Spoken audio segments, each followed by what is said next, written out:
It can happen anywhere, at any time, to anyone. For Isaiah, it was during a religious service in the temple, wrapped in incense and awe-inspiring ritual. For a certain Galilean fisherman, it was when they were going about their normal everyday lives, casting and catching, cleaning and communing. With Paul, it was when he was in an angry turmoil, dead set against the new movement of Jesus followers, determined to keep them from ruining the tradition. The call to mission, accompanied by God's transforming grace, can strike at any moment. What always happens when one experiences a call from God is that the immensity of the divine holiness is overpowering. In the face of God's unparalleled goodness, graciousness, and mercy, our own inadequacies and sinfulness loom all the larger.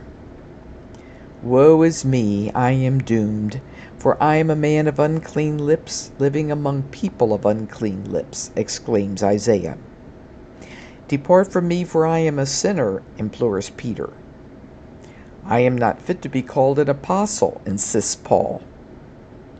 God, however, is never deterred by such pronouncements.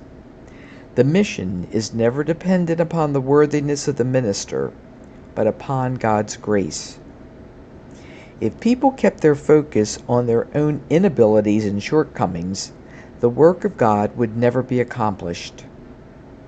It is when Isaiah lets the angel direct his attention away from his unworthiness and towards God's holiness that he then experiences the purging of sin and the interior freedom to say, "Here I am, send me."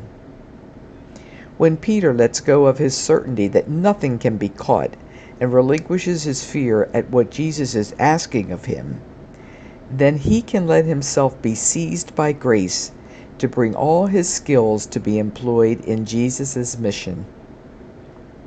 When Paul accepts that it's by the grace of God that he is what he is, and when he surrenders all that he is to God's power, then he can say that God's grace to me has not been ineffective.